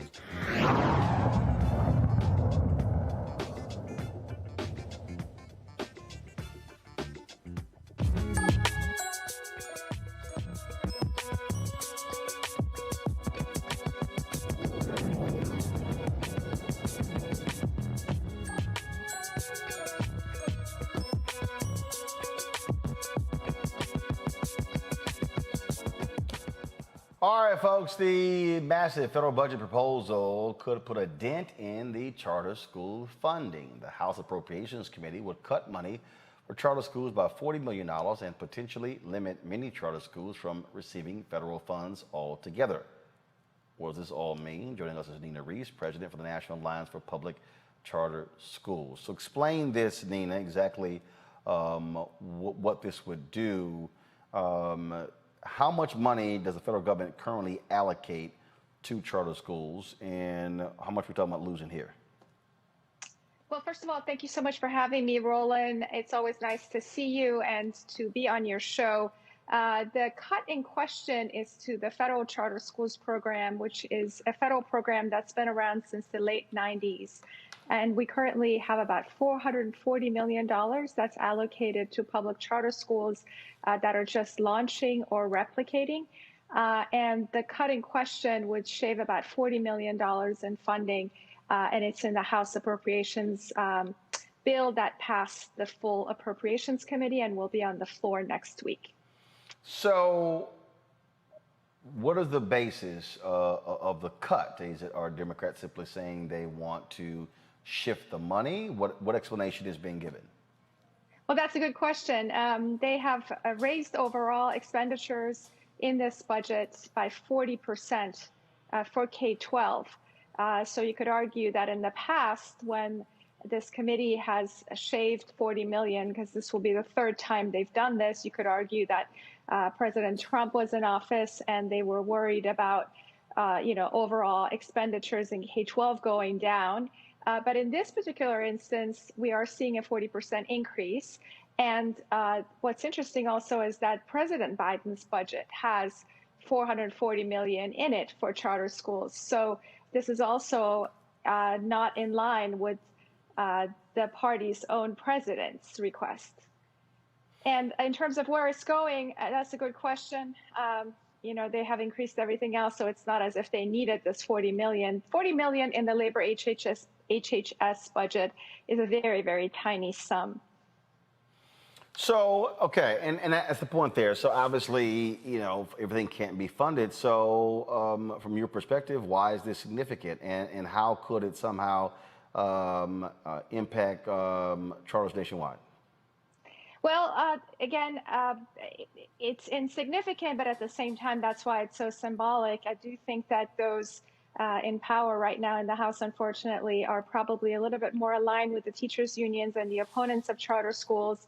We haven't been given a good explanation as to why this cut was necessary. We also have a number of members on the Congressional Black Caucus and members of the Democratic Party who signed a letter endorsing $500 million going to public charter schools or to this particular program. And we also have a lot of advocates in the Senate. And I think the opposition is, quite frankly, against the growth of charter schools. And what's ironic, quite frankly, is that this year, and certainly because of the pandemic, more students are attending and have enrolled in charter schools. And so at a time when the popularity of these schools is on the rise, unfortunately, the House appropriators have opted to reduce the allocation for the very reform that stands to create more high-quality public school options. So who are y'all targeting to try to keep these resources in the budget? Well, certainly the Senate is one of the bodies that always has supported charter schools, and there's broad bipartisan support for charter schools in the Senate and the administration, certainly since their budget allocates $440 million. And more importantly, we also think that the families and those who stand to benefit from charter schools need to be far more engaged than ever before in making sure that Congress knows that they are holding them accountable and that they are supportive of charter schools. It used to be that we had people in powerful places that supported charter schools in all three branches of government, but increasingly, without the grassroots, it's very difficult to continue these allocations of resources. And I think, the case for support for charter schools, as you know, is a very strong one. Academically, our students do better. They're popular. Parents want them. And most importantly, a lot of the individuals who start charter schools really believe in the common school ideal that public education embodies, and they are very liberal individuals who want to save public education and create an alternative that fits their community's needs. So we also need to do a much better job of talking about this and making sure more people hop on board and support charter schools. All right, then. Nina Reese, really appreciate it. Thanks a lot. Thanks for having me. All right, then, folks, let's give you an update on a CBS investigation into racist and abusive allegations. The network has now finished its investigation, resulting in the firing of 2 general managers. First of all, earlier they fired 2 executives with CBS local station managers, Jay Howell in Chicago and Derek Dalton in LA. They no longer are employed. CBS Entertainment Group boss George Cheek sent out a corporate memo stating this. While the investigation largely looked at events in the past and the issues revealed were more pronounced in certain areas and at specific stations than others, there are clear themes that we need to address moving forward.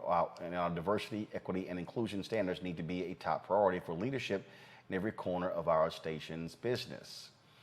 He said point blank that our workplace culture needs to measurably improve and your trust needs to be restored with your CBS leaders. Now, this comes at months after longtime CBS execs Peter Dunn and David Friend were fired for denying black journalists opportunities to advance.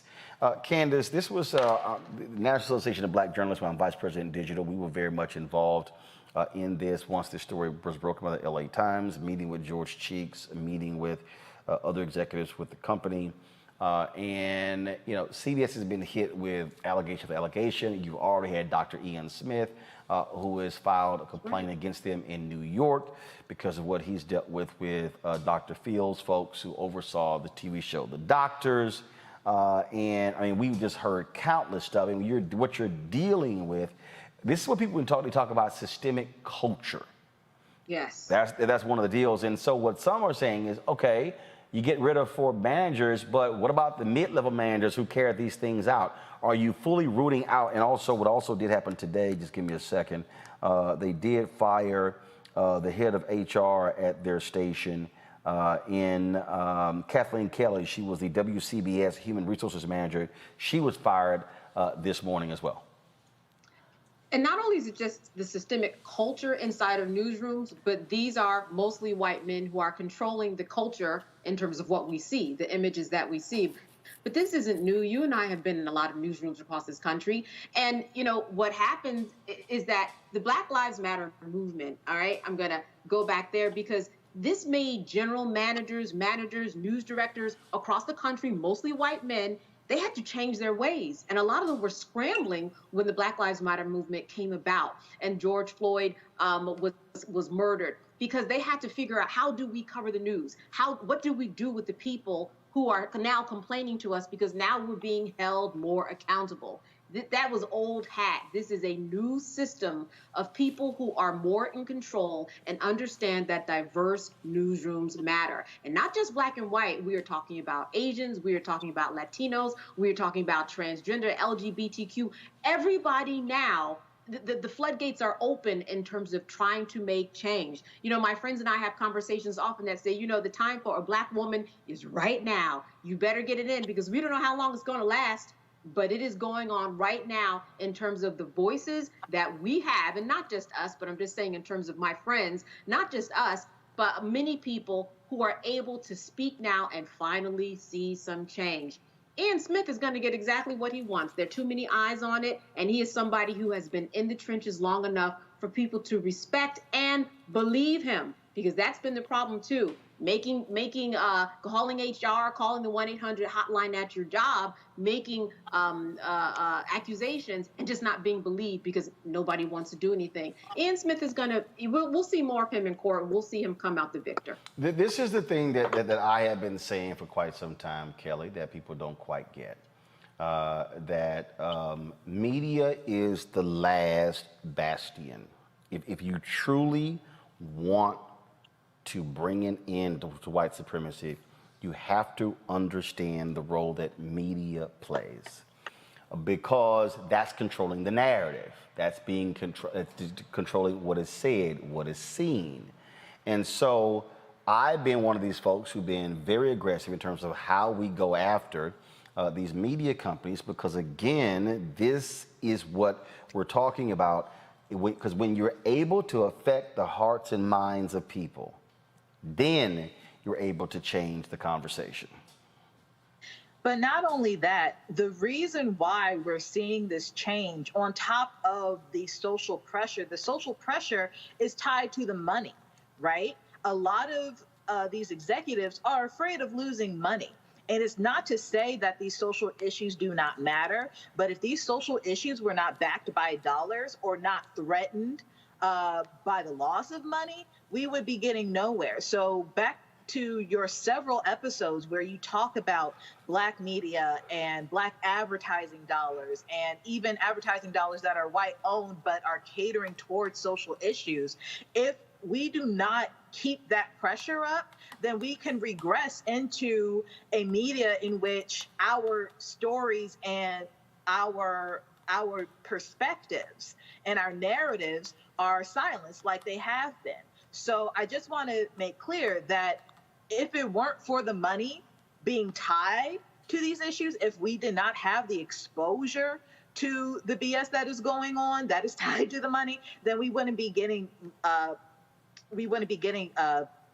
anywhere, you know? So keep putting your money where your mouth is. Keep making sure that you actually stop watching that show if they don't have Black representation. Make sure that you have representation in everything that you're watching, everything that you're consuming by media-wise. And if you don't see what you like, make some noise about it. And that's how things will change in that arena. The thing we hear, Michael, when we talk about these local stations and these networks, again, what happens is these general managers, these news directors, they're controlling who gets hired. They're controlling who the anchors are, who the reporters are, who the assignment editors are, who the producers are. They're controlling every facet.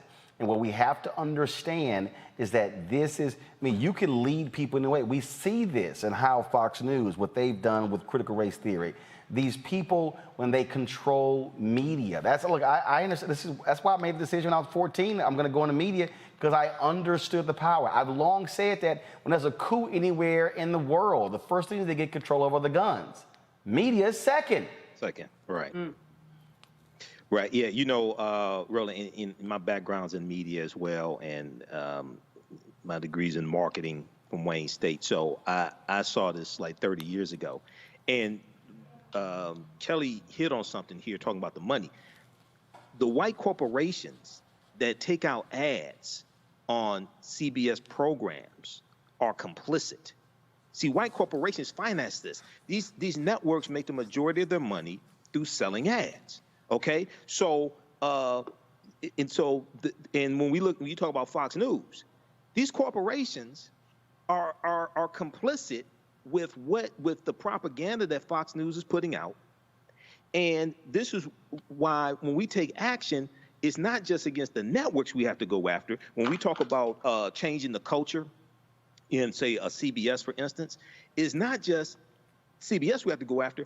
We have to go after the corporations that are complicit. They know what's going on also, that finance them to take out ads. They're complicit as well in this also. So it's good that this is being exposed with CBS, okay?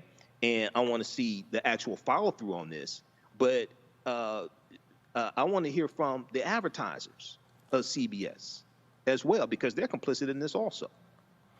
Well, again, I just want people to understand when y'all hear us talking about the power of media, this is what I need you to understand why these things matter, and not act like, well, this is no big deal, because media controls the narrative, and that's why it's important. All right, folks.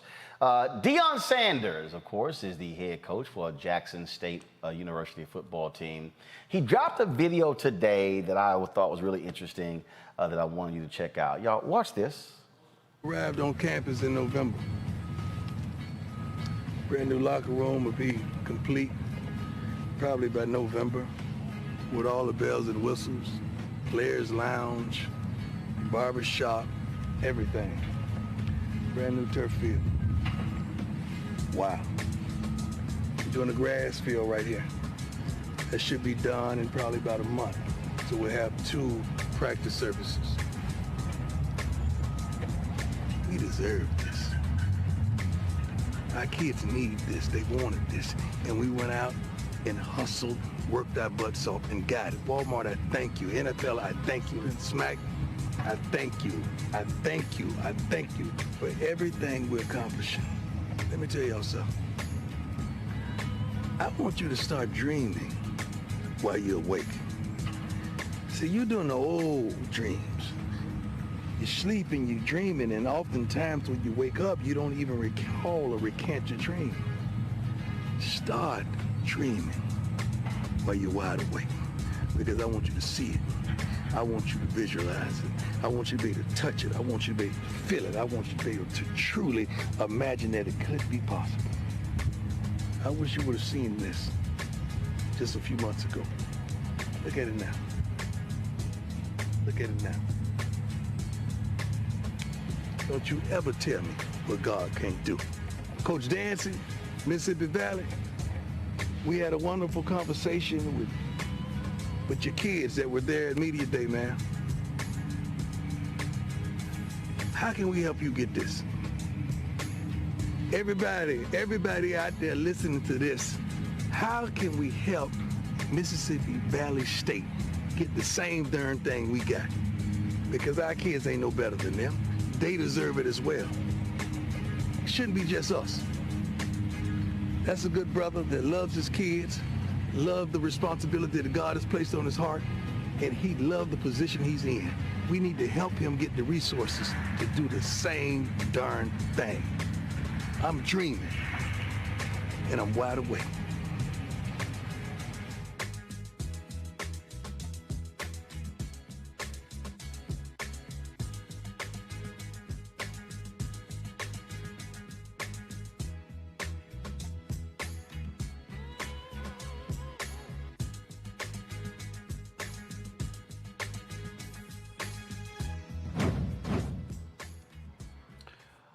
Now, go to my computer, please. Dion posted this as well on his Instagram account. He says, upon arriving to JSU, I noticed many great things, but I also noticed many things that needed to change for progress. One drastic thing was that Hail State football, that's Mississippi State, Ole Miss football, and Southern Miss football had beautiful 18-wheelers for the transportation of their football equipment for travel games. I didn't understand this apparent misfortune of how JSU were left out. So I made some calls to Brett Favre, who called this person, who called that person. That placed me in front of my friend, former Governor Phil Bryant, and he made a call, and guess what? God is good. A closed mouth will never get fed. Relationships are currency, people. And then he had, of course, JSU and some other names. Thank you, Jesus. This is awesome. A true blessing to our program. Hashtag Coach Prime. The thing here, Michael, and the reason I'm showing that is because here what you have is Deion Sanders saying how these other schools, these other state schools, have these fine facilities and practice fields and facilities and all these different things, yet this HBCU is in decrepit condition. Talking about, again, that equipment truck. And I know some folks might say, oh, man, this ain't got nothing to do with academics, but it actually does, because these are the kind of things that we see at HBCUs that are public institutions, whether they're the academic programs, whether they're the athletic programs, where they are treated like second-class institutions. And what he is saying is, no, we need to have a first-class facility. And if things happen, people always say, man, if our kids would start going to the HBCUs instead of going to these white schools. But folks got to understand something. These black athletes are also making decisions based upon facilities. Yeah, you know that's a powerful clip that you just showed. And I've been following Deion, man, for decades. I read his autobiography also, as well. What he showed there is vision. What he showed there is vision and bringing your vision into fruition. He's going through showing you what's going to be over here, what's going to be over here. See, he didn't just say cut the check. He followed a plan to bring this into fruition, to get the money. Okay, so this is, this is something I'm going to have to go back and watch that again. This is something that's powerful, and this can serve as a model for other HBCUs as well, coaches at other HBCUs also. And then he reached out to Phil Bryant, former governor of Mississippi. We ain't going to deal with Phil Bryant's history.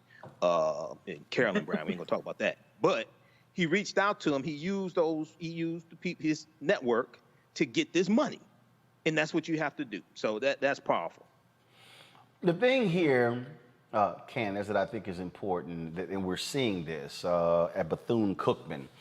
They hired Reggie Theus to be their athletic director and basketball coach. Tennessee State hired former NFL star and Heisman Trophy winner Eddie George to be their head football coach. We've seen these things happen at other institutions. And so what's interesting is that these HBCUs are going after high-profile individuals to lead their programs. What that also does is those individuals bring their relationships with them to those institutions. And those relationships mean money for things like Deion Sanders is advocating for, right? And so when we talk about not only the power of sports, plus the power of people in order to advocate for the students who may not be in the same position as other white schools, then you actually are translating it into better academics. Because if you have a student that feels good about him or herself on the field, right, that on the court, they're going to feel better about who they are inside of that school, that they're not treated like second-class citizens. And that does translate into the classroom. I mean, the better that they feel about themselves, but the better that they will perform. We know, based upon the whole name, image, and likeness that these college athletes can now oversee and be in charge of, they are a big deal. So we do need to treat them like a big deal as long as it translates into them getting their academics done. And it does translate. We go from the field to the classroom. The two definitely are connected. You have to connect the dots there. Of course, this was something that people were talking about when Nicole Hannah-Jones and Ta-Nehisi Coates announced they were going to Howard University. This is what we were talking about last Friday. We had Dr. Cornel West on talking about what HBCUs he would like to go to. And he threw out 3 institutions, and we mentioned Morgan State as well. And at the end of the day, what this is about is elevating our institutions. This is no different than when I ran the Chicago Defender. Every black media place I've run, I've said, Kelly, if people work here who say, well, you know, this is a black place, I said they will be fired. Mm-hmm. Because see, what they're really saying is we're second class. That's really what they're saying. We're second class. And that's the thing that we have to change when we have that mindset, when we accept that mindset. And so what Deion Sanders is saying, what others are saying is, no, we're not second class. We want the best like anybody else, and this is what we got to do to get it done.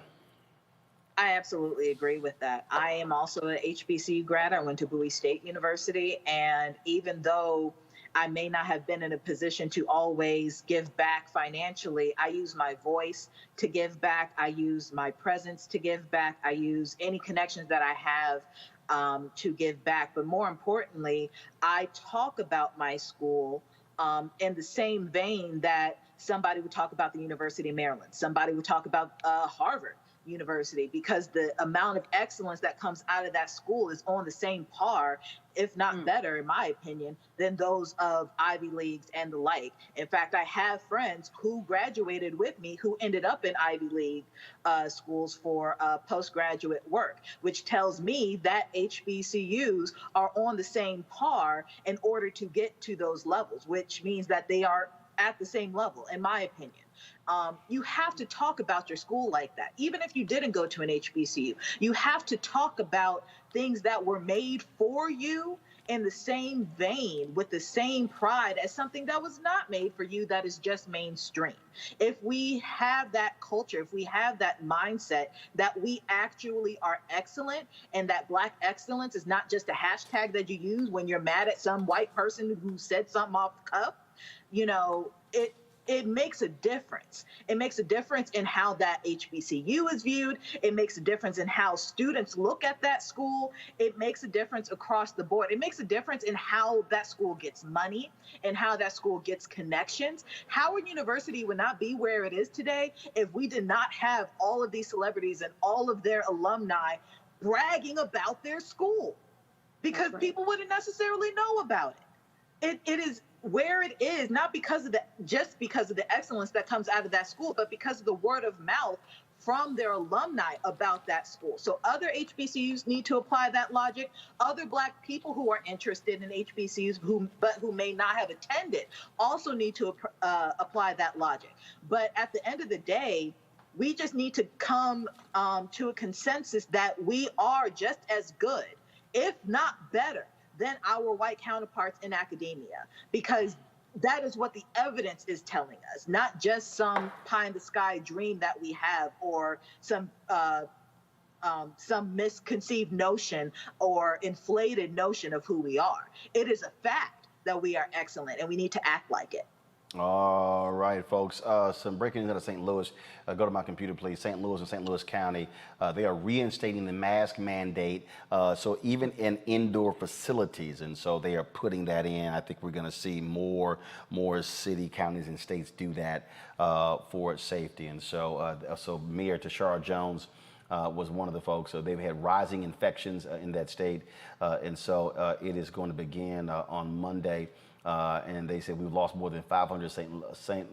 Louisans to COVID-19. And if our region doesn't work together to protect one another, we could see spikes that could overwhelm the hospital and public health system. So we're beginning Monday. It's going to be required in indoor public places and on public transportation. Masks are going to be strongly encouraged outdoors, especially in group settings, but not required. All right, before we go, Chelsea, come here. So we're talking about HBCUs, and so ghetto fabulous Chelsea Cosby. Chelsea, today's Chelsea's last day. Chelsea was one of our. Hey, put your damn mask on. Put your mask on. I don't know who you've been around. I don't know who you've been around. All right, so Chelsea is not one of our originals, but she's close to being one of our originals here, Roland Martin Unfiltered. And so Chelsea is leaving. Today's her last day. She's going to work for Newsy. Yeah, here, put some Perel on. There you go. You can take your mask off. All right. So Chelsea's going to work for the site Newsy. So today is her last day. We wish her well. Now look, don't go over there embarrassing us, okay? All right. So I mean, you better go over there. No, you better go over there and handle your business. Cause see, I'm telling y'all, she gonna learn in the first 48 hours all the hell I would give her about here. This is what's gonna happen. I'm telling you, she gonna send me an email. Damn, I'm glad you were hard on me, because you were not lying. I'm just letting you know right now. Okay. So I'm telling you. Okay. I'm just letting you know. No, I'm gonna call you like, Roland, them white folks over there on that crazy. They know. You don't. They know. You don't say that, they right? Know. No, we had a conversation. They know. Oh, you can tell. Yeah, see, that's one of y'all Howard people. Yeah, that's one of y'all. That's one of y'all Howard people. That's one of y'all Howard. He loves me. That's yeah. So Chelsea is leaving, and she was all scared to tell me she was leaving. I was like, why? When people leave, I'm good. I don't trip. She was kind of like all scared. She thought I was gonna cuss her out or something. I was like, all right. I was like, all right, when you're leaving. No, I don't. Seriously, I don't get why people trip when somebody decides to leave. I'm a firm believer that when somebody believes that they've learned all that they've learned, that then it's time for them to go to the next level. And so I ain't never had a problem with that. Seriously, I've never tripped when somebody left. I was like, okay, when your last day? He was like that. Yeah, and then she was like, up to you. I was like, no. Actually, you tried something else. She tried to say, I don't know, 2 or 3 weeks. I was like, no, that really ain't up to you. I can decide that. So he might want to make that decision. So good luck over at Newsy. Thank you. I'll be calling you. No, you're not. No, you're not. No, you're not. Rolly. No, you're not. You got to get by security. No, you're not. Rolly. You know your niece gonna let me up here. Okay. My girl Lanny. Okay, and she may not be working here if she do that. So. Oh, don't do Lanny. Don't do Lanny like that. Yeah, I will. Okay, all right. Chelsea, good luck. Take care. And we gonna get that selfie. No, you got to bring. Come on, go with your little camera. You got to leave all paraphernalia here. You can't take stuff with you. I don't care. That's why I got washing machines. What the hell wrong with you? So what? Don't do that. What? Be nice. Party gifts. What? Don't be cheap. Is that called repossession? Right. That's called. You don't own that. That's what it's called. You don't own that. All right, come take this picture. Let me thank Candace, Kelly, and Michael for being on our panel today. Y'all go ahead and roll the credit. Come on, doggone phone. Right? First of all, you need to clean your lens. All right, let's take this selfie here. Stop being extra. All right, let's see here. All right, here we go. All right, please. All right, we're done. Go away. Thank you very much. All right, yeah. Gone. Lord have mercy. Ooh, black people be so extra. Folks, if y'all want to support what we do here at Roland Martin Unfiltered, please do so by joining our Bring the Funk fan club. Every dollar you give goes to support this show and what we do. For instance, we're going to be traveling to Texas on Tuesday for the voting rights march taking place. We'll be broadcasting live streaming every single day as they march from Georgetown, Texas to Austin, Texas. We're going to have, of course, live coverage of the massive rally going to be held at the state capitol on next Saturday, July 31st. You can support us, Cash App, $RM Unfiltered, PayPal.me/R Martin Unfiltered, Venmo.com/RM Unfiltered. Also, Zelle is Roland@RolandSMartin.com, Roland@RolandMartinUnfiltered.com. Folks, thank you so very much. Y'all have an absolute fabulous weekend. I am headed to Myrtle Beach, play a little golf with my frat brothers tomorrow. Also, don't forget, tomorrow at 8:05 Eastern, I'm going to be with my man Allie Velshi on MSNBC. So I do Allie before I hop on a plane to go to Myrtle Beach. So I'll see y'all tomorrow on MSNBC with Allie. Y'all know how we do it. Holla!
Yes, suppress, to stop, to undermine the vote. The same folk that block you from having living wages are the same folk that wouldn't fix your utilities problem.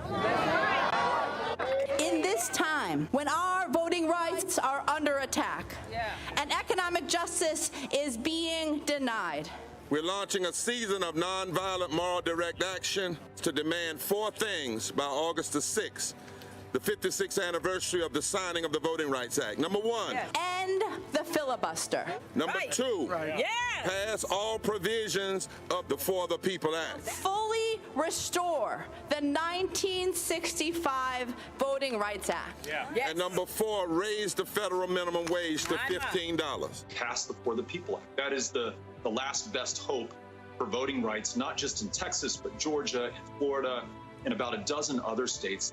Pass the John Lewis Voting Rights Bill and the For the People Act. Let our people vote. The Latinx community is the rising electorate in Texas, and our representatives are threatened by these shifting demographics. Our pathway to citizenship, to a living wage, depend on our access to the ballot. This is not just a black issue. That's right. This is a moral, constitutional, and economic democracy issue. Poverty is reinforced by public policy. And what happens in Texas, as well as in America, we create policies that perpetuate poverty, and then we criminalize the poverty that we create. There's only so much we can take, and it's time for us to stand up and speak loudly against what's happening here. I think in Texas that it is time for a Selma-like. I think we ought to march from Georgetown to Austin. And we ought to come to Austin, but we ain't coming to Austin just for Austin. We come to Austin to save the Washington, D.C. Which side are you on? And don't tell us you can't do all of this.